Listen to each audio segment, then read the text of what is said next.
तो आइए आज एक बहुत ही दिलचस्प विषय पर गहराई से चर्चा करते हैं। आज के इस विश्लेषण में हम सीधे उन दावों को परखेंगे जो वास्तुशास्त्र में घर के पूजा स्थल को लेकर किए गए हैं। क्या सच में घर के मंदिर की व्यवस्था किसी परिवार की समृद्धि और शांति तय कर सकती है? हम बिल्कुल निष्पक्ष होकर प्राचीन ग्रंथों और वास्तु के उन नियमों को समझेंगे जो बताते हैं कि वास्तुकला और हमारे आसपास की ऊर्जा आपस में कैसे जुड़े हुए हैं। चलिए शुरू करते हैं। अब देखें, एक बहुत बड़ा सवाल जो अक्सर उठता है और स्रोत सामग्री भी इसी गहरे विरोधाभास की ओर इशारा करती है। कई घरों में सुबह शाम एकदम नियम और पूरी श्रद्धा से पूजा पाठ होता है ना? लेकिन फिर भी वहां कर्ज, बीमारियां या बेवजह का मानसिक तनाव लगातार बना रहता है। ऐसा क्यों होता है? स्रोत के अनुसार इसका कारण वो अनदेखी वास्तु संबंधी गलतियां हो सकती हैं, जो अनजाने में ही सही लेकिन लगातार होती रहती हैं और भौतिक स्थान की ऊर्जा को बिगाड़ देती हैं।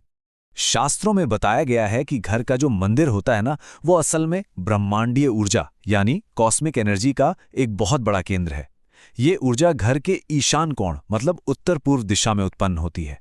जब वहां घंटियां बजती हैं या मंत्र पढ़े जाते हैं तो उनकी ध्वनि तरंगें इस ऊर्जा को कई गुना बढ़ाकर पूरे घर में फैला देती हैं।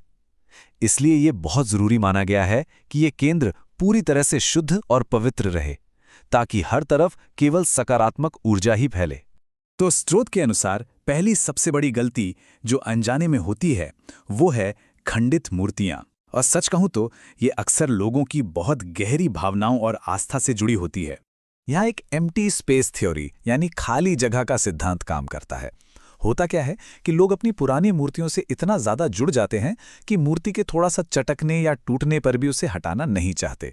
लेकिन आगम शास्त्र कहते हैं कि जैसे ही कोई मूर्ति खंडित होती है, उसका प्राण तत्व तुरंत वापस ब्रह्मांड में लौट जाता है।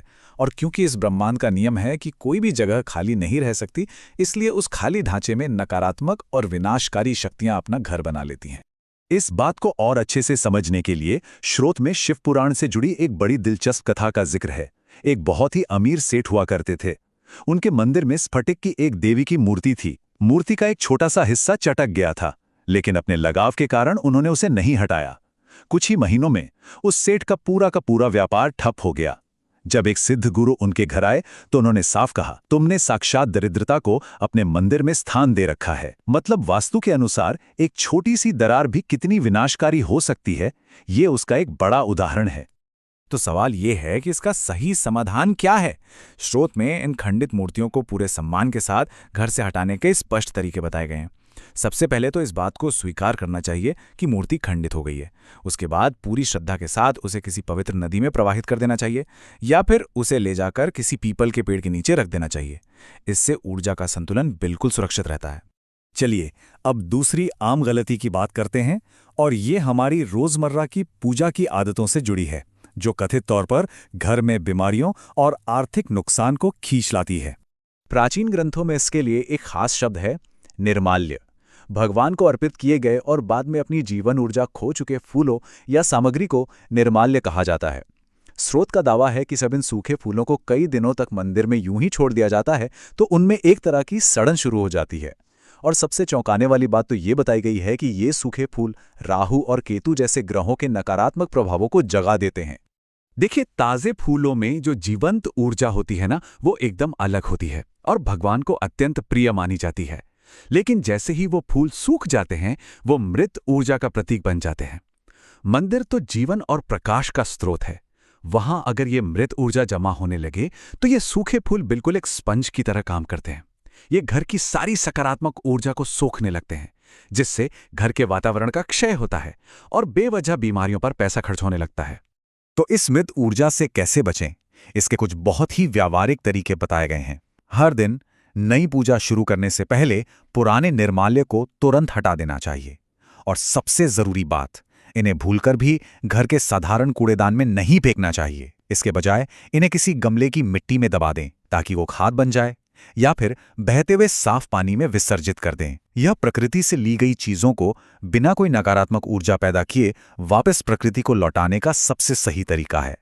अब जो तथ्य स्रोत से सामने आता है वो सच में सस्पेंस पैदा करने वाला है। दावा यह है कि 99% घरों में एक ऐसी भयंकर गलती होती है जिसके बारे में किसी को अंदाजा तक नहीं होता, और सबसे बड़ी बात, ये अंतिम और सबसे खतरनाक गलती पूरी तरह से श्रद्धा और गहरे सम्मान के भाव से की जाती है। और वो तीसरी और सबसे बड़ी गलती है पूर्वजों की तस्वीरें उसी वेदी पर रखना जहां भगवान की मूर्तियां रखी हैं।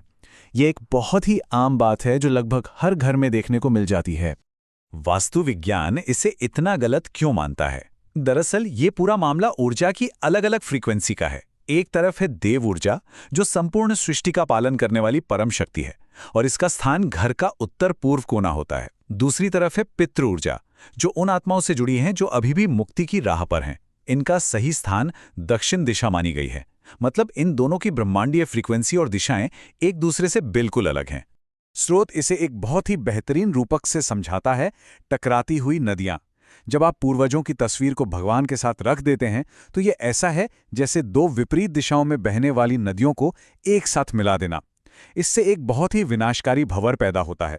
ऐसा माना जाता है कि इन ऊर्जाओं के इस तरह मिलने से परिवार की तरक्की वहीं रुक जाती है और पितृदोष उत्पन्न होता है, क्योंकि इस टकराव से पितरों को भी बेचैनी होती है। तो फिर सही तरीका क्या है? वास्तु के अनुसार इसे कैसे ठीक करें? सबसे पहले मन में क्षमा मांगते हुए उस तस्वीर को भगवान के पास से हटा लें। इसके बाद पूर्वजों की तस्वीर को हमेशा घर की दक्षिण दिशा वाली दीवार पर लगाना चाहिए, और ये जरूर सुनिश्चित करें कि तस्वीर का मुख उत्तर दिशा की तरफ हो। इस तरह से वास्तु के नियमों को तोड़े बिना पूर्वजों का पूरा सम्मान किया जा सकता है। इन मुख्य बातों के अलावा मंदिर की परम शुद्धता बनाए रखने के लिए कुछ बहुत ही छोटे लेकिन अहम नियमों का भी जिक्र किया गया है। आइए उन्हें भी जल्दी से देख लेते हैं। ये वाकई दिलचस्प है कि कैसे छोटी छोटी चीजें आसपास की ब्रह्मांडीय ऊर्जा के प्रवाह को बदल सकती हैं। उदाहरण के लिए, मंदिर में पड़ी जली हुई माचिस की तीलियां अग्नि तत्व का असंतुलन पैदा करती हैं। कैंची या चाकू जैसी धारदार चीजें रखने से विचारों में बेवजह का क्रोध और क्लेश आ सकता है। एक ही भगवान की 3 एक जैसी मूर्तियां रखना भी वास्तु दोष माना गया है। इसके अलावा शीशे का मंदिर बिल्कुल नहीं होना चाहिए, क्योंकि वो ऊर्जा तरंगों को वापस धकेल कर तोड़ देता है। और हाँ, अगर मंदिर शयन कक्ष में है तो रात के समय वहां एक पर्दा जरूर डाल देना चाहिए। इस पूरी चर्चा को समेटते हुए हम एक बहुत ही गहरी दार्शनिक बात पर आते हैं। स्रोत का कहना है, जब मंदिर शुद्ध होता है तभी मन शुद्ध होता है। ये विचार बाहरी वातावरण की सफाई और व्यवस्था को सीधे तौर पर इंसान की अंदरूनी शांति और सफलता के साथ जोड़ देता है। और यहीं से एक बहुत ही दिलचस्प और विचारोत्तेजक सवाल उठता है, क्या किसी भौतिक स्थान की ये अनदेखी ऊर्जाएं सच में हमारी वास्तविकता को आकार दे रही हैं, या फिर एक व्यवस्थित और साफ सुथरा स्थान सिर्फ एक अनुशासित मन का ही अक्स है? कारण चाहे जो भी हो, इस विश्लेषण ने निश्चित रूप से हमारे आसपास के स्थानों और वास्तुकला को देखने का एक बिल्कुल नया नजरिया दिया है। आज की इस चर्चा में साथ जुड़ने के लिए बहुत बहुत धन्यवाद। उम्मीद है कि आज कुछ नया और अलग सोचने का मौका मिला होगा।